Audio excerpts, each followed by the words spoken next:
O que você está achando do que está acontecendo no Supremo Tribunal Federal, que é alvo de fortes críticas? A manifestação que ocorreu aqui em São Paulo no dia 25 de fevereiro, que reuniu 750 mil pessoas para mais, foi justamente para protestar contra esses excessos.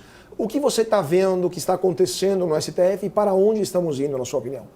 Cara, a gente vê hoje uma clara perseguição da direita no Brasil. Nós vemos uma série de abusos e ilegalidades praticadas no Supremo Tribunal Federal por pessoas que criticavam supostos excessos da Lava Jato quando uma coisa não tem nada a ver com a outra.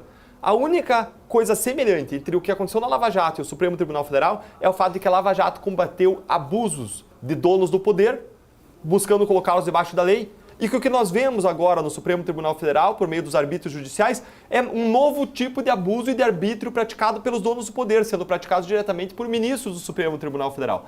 Basta olhar o que está acontecendo. O Supremo Tribunal Federal está julgando, investigando casos sem que ele tenha competência para isso. Ele está investigando e julgando pessoas sem foro privilegiado, pessoas simples. O Supremo não tem poder constitucional para isso, diferentemente do que acontecia na Lava Jato, em que nós julgávamos e investigávamos pessoas que eram para as quais a gente tinha competência, existiam regras claras de competência que nos davam atribuição, e ainda a nossa definição disso era revisada em 3 instâncias do Judiciário. Mais ainda, nós vemos o Supremo Tribunal Federal negando acesso a altos advogados. Advogados não conseguem olhar, ver o que tem lá dentro dos processos. Essa reclamação nunca existiu em Curitiba, nunca teve nada perto disso em Curitiba. O Supremo Tribunal Federal criticava ainda as prisões alongadas de Curitiba, prisões preventivas, balela. Nossas prisões preventivas sempre eram decretadas e dentro do prazo legal de 40 dias você tinha uma acusação criminal. E aí sim, se ela era necessária, ela continuava a existir, mas não sem uma acusação criminal porque isso é um requisito legal. Você não pode prender alguém e não oferecer uma acusação. Se você prender alguém sem oferecer uma acusação, isso mostra que você não tinha o requisito de prisão. Porque a mesma coisa que é exigida para você fazer uma acusação, que é prova de existência do crime, indício de autoria, você exige para a prisão. A mesma coisa que exige para acusação, exige para a prisão. Para a prisão exige mais requisitos, mas se você não tem os requisitos para acusação, você não tem os requisitos para prisão. E nós vemos Anderson Torres ficar preso 5, 6 meses sem uma acusação criminal. Nós vemos agora... O presidente, o ex-diretor da PRF também está preso, né? O Madelei. Exatamente, ele está preso também há mais de 5, 6 meses, está preso até hoje sem uma acusação criminal. Se um juiz da primeira instância fizesse isso, ele estaria sendo processado administrativamente, expulso da magistratura, ele estaria sofrendo uma série de consequências, inclusive processado criminalmente por abuso de autoridade, porque abuso de autoridade é. Mais ainda, nós vemos uma vedação da sustentação oral por advogados perante o Supremo Tribunal Federal. Nunca teve nada parecido em Curitiba. Mas nós vemos o Supremo Tribunal Federal julgando pessoas por crimes impossíveis, como abolição violenta de Estado Democrático de Direito e golpe de Estado, tentativa de golpe de Estado, que são crimes que só se configuram mediante violência ou grave ameaça e quando as ações praticadas são aptas a conduzir ao resultado. Nesse caso não eram, as pessoas não estavam armadas. Aquelas pessoas do 8 de janeiro têm que ser julgadas? Tem sim, pelo crime de dano, pelo crime de incitação ao crime, por crimes que elas praticaram, mas não com penas desproporcionais e estão sendo condenadas sem individualização do que elas fizeram e sem prova individualizada. Nunca teve nada parecido com isso ao longo da Lava Jato. Nós vemos atuando nesse caso ainda um juiz vítima, um juiz que se coloca como vítima dos seus algozes. Não teve nada parecido com isso na Lava Jato, nada parecido. Então nós vemos um garantismo à brasileira de hipocrisia, porque o que eles criticavam na Lava Jato, eles tentavam achar algum cisco no nosso olho e hoje eles têm uma baita trave, um tronco no seu olho. Nós vemos a repetição de grandes abusos dos donos de poder, uma hora na forma de grande corrupção, uma hora na forma de arbítrio judicial e de repressão de uma ala, de um espectro, de uma ideologia do espectro político brasileira, o que não se vê em nenhuma democracia que se presse a ser uma democracia de verdade no mundo inteiro. Pois é, Deltan, só terminando em um minuto, porque também queria falar um pouco do Partido Novo, né? Você foi um procurador da Lava Jato, você teve coragem de correr atrás de indícios que depois se tornaram uma grande operação. Depois que tudo isso que aconteceu, com a perseguição de membros da Força Tarefa, o perda do seu mandato como deputado federal, a sua perseguição também do ponto de vista dos seus bens, da sua também columidade física, você acha que outros procuradores, Brasil afora, que por mero acaso encontrem indícios, como foi do caso do doleiro Youssef, que possam levar a novas lava-jatos, teriam a coragem, a vontade, a disposição de iniciar tudo isso de novo? Ou você acha que aquilo que o Supremo está fazendo é o típico golpear um para educar 100, né? É o jeito de intimidar futuros promotores que queiram começar operações que possam incomodar Brasília? Cara, a gente vê o Supremo Tribunal Federal pendurando em praça pública e enforcando aqueles manifestantes do 8 de janeiro, com o pretexto de defender a democracia, mas violando o que é mais básico na democracia, que são as garantias processuais e direitos fundamentais. Ao mesmo tempo, nós vemos o sistema reagindo contra quem atuou na Lava Jato de modo absolutamente ilegal. Basta você ver que tem uma multa sendo aplicada sobre mim pelo Tribunal de Contas da União de 3 milhões de reais, dizendo que as diárias da Lava Jato foram antieconômicas. Eles não dizem que foi ilegal, eles dizem que foi antieconômica. Peraí, antieconômica, se investe 3 milhões para recuperar 15 bilhões de reais, que empresa que não queria isso? Que é uma coisa mais eficiente economicamente do que isso? E eles dizem que isso seria antieconômico e estão me cobrando. Mas espera aí, eu não sou ordenador de despesa, eu não mandei pagar, eu não autorizei o pagamento, eu não pedi o pagamento, eu não tenho nada a ver com isso. Eram outros procuradores, eu não exercia uma autoridade administrativa. Eram eles diretamente com a Procuradoria-Geral. O juiz da primeira instância que avaliou isso ficou perplexo. Ele disse, olha, tem evidentes, manifestos de ilegalidades, indícios de perseguição política.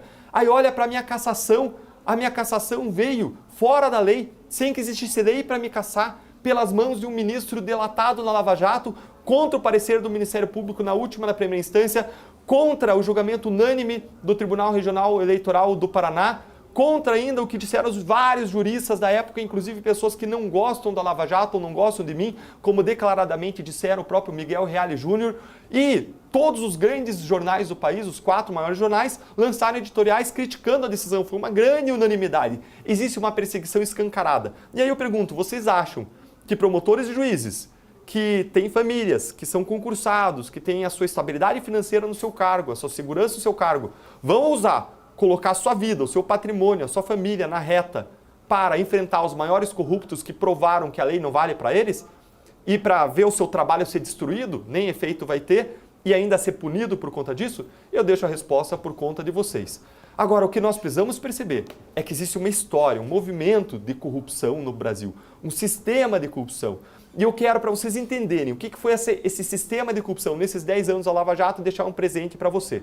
Se você entrar lá no meu Instagram, em qualquer post, e você digitar a palavra presente, eu vou te mandar uma pesquisa para você me ajudar a me posicionar, saber sobre o que vocês gostariam que eu falasse mais, e eu vou te disponibilizar uma aula breve, gratuita, sobre a história da corrupção no Brasil. Basta entrar em qualquer post meu no Instagram e escrever a palavra presente, que eu vou dar esse super presente para você. Falando um pouco de futuro, dando um pouco mais de esperança para os brasileiros, para o nosso público. Você acabou de entrar, há poucos meses, no final do ano passado, no Partido Novo, e você está rodando o Brasil inteiro para conversar com as pessoas, para entender quais são suas demandas e para recomeçar uma carreira política que foi brutalmente interrompida por, evidentemente, um excesso, uma perseguição política por parte de órgãos judiciais superiores.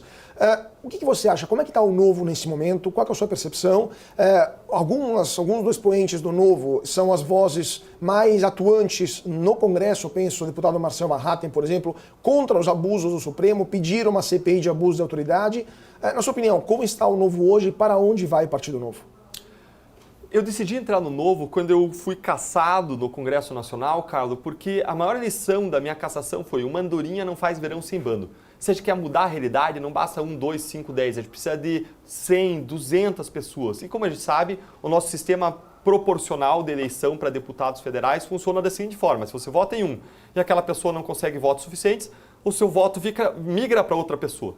Então, se é para lutar por uma renovação, a gente precisa lutar dentro de um partido, dentro de uma estrutura em que a gente possa ter uma confiança de que as pessoas que vão se candidatar, elas foram selecionadas, elas passaram por um filtro, por critérios. E no Novo eu encontrei um ambiente em que existe uma luta por colocar pessoas honestas, competentes e que defendem políticas públicas sobre evidências da política.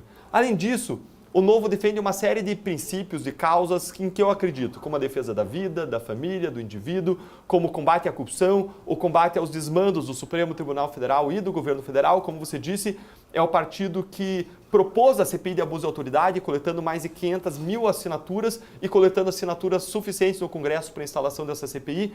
É o partido que mais faz oposição ao governo Lula. é o partido que mais defende a liberdade de expressão, apresentando um projeto anti-censura no Congresso Nacional. É o partido que promove emprego e renda, não só da boca para fora, mas sabe fazer. Basta olhar que Zema está quebrando recordes lá de geração de empregos, com 800 mil empregos gerados. Basta olhar o que aconteceu em Joinville, em que uma pessoa como você, Carlos, como você que está nos escutando, decidiu dar um passo à frente e se candidatar pelo Novo, colocou só pessoas técnicas e qual foi o resultado? É o prefeito mais bem avaliado do país, tem a terceira cidade em termos de geração de investimento, de oportunidade para investimento, é a 7ª cidade mais segura do país e foi eleita a melhor cidade para se viver, né, a revista Isto É, em 2022. Então, quando você tem pessoas buscando colocar pessoas técnicas que trabalhem sobre evidência, sem politicagem, sem compadrio, sem apadrinhamento nos cargos, você consegue fazer a diferença para a sociedade. E esse é o Novo. E defende ainda que se coloquem todos os bandidos, seja de rua, seja de colarinho branco, no seu devido lugar, que é a cadeia. Por isso, eu quero deixar o convite, porque se a gente quer fazer essa mudança, a gente precisa crescer. E o Novo está batendo recordes de crescimento. Ele cresceu 50% no último ano. Aqui em São Paulo, nós multiplicamos as representações regionais em 500%. Nós estamos ainda aumentando em 500% aqui em São Paulo o nosso número de mandatários. E os números são muito parecidos no Paraná. O Novo vive um momento de explosão, com profissionalização, com o uso do fundo eleitoral para competir em pé de igualdade com os demais, com interiorização. Agora, nós temos do lado de lá uma esquerda, um PT, que tem 2 milhões de filiados. Nós temos 47 mil filiados aproximadamente. Se a gente quer fazer a diferença, a gente precisa de mais gente, precisa unir. Por isso eu queria deixar o convite para você que está cansado da corrupção, da incompetência, da má gestão, para de lutar sozinho, vem lutar junto com a gente, vem lutar dentro do Novo, unir esforços para mudar o Brasil. Então, você falou uma coisa que eu queria também entender melhor. O Novo vai usar agora, pela primeira vez, parte do fundo partidário, né? Não o fundo em si, mas os juros que esse fundo está maturando, que foi depositado dinheiro nos últimos anos, e os juros serão utilizados para financiar a campanha do Novo. Isso foi muito criticado por parte de quem dizia que o Novo não deveria usar esse dinheiro, que deveria se autofinanciar, etc. O Novo também passou por uma mudança estatutária nos últimos dias. O que está acontecendo? O Novo está se tornando um partido, entre aspas, comum, normal, como os outros, ou vai manter uma diferença, além de ética, prática, para se diferenciar dos outros partidos? O Novo vai manter a sua essência. Qual é a essência do Novo? O Novo é o partido que tem coragem para lutar contra os donos do poder no Brasil. Ele tem a coragem, basta olhar Marcel Van Hatten, basta olhar Eduardo Girão, olha o Gilson, a Adriana, são os melhores parlamentares do Brasil. São as pessoas que têm a coragem de enfrentar o que for necessário, de fazer os sacrifícios que são necessários para defender as mudanças do Brasil. Defendem honestidade e competência na política. Esse é o núcleo central do Novo, isso não vai mudar. Agora, o que está mudando em relação ao uso do fundo eleitoral é o seguinte: você tinha lá atrás, quando o Novo foi criado, um fundo eleitoral pequeno, um fundo partidário pequeno. Hoje o fundo eleitoral é de 5, 6 bilhões de reais. É impossível você entrar numa guerra com canhão, com arma, com metralhadora, com estilingue. É impossível você entrar num jogo de futebol com 5, 6 pessoas para jogar contra 11. Se você quer mudar a regra do jogo, porque você entende que são 5, 6 pessoas, você tem que entrar com os 11 e jogar. E dentro do jogo, estando dentro do sistema, você luta para mudar o sistema. O Novo vai seguir com a bandeira de redução ou extinção do fundo eleitoral, do fundo partidário. Agora, ele vai jogar com as armas disponíveis para que a gente possa, sim, ocupar espaço na política e lutar pelas mudanças em que nós acreditamos.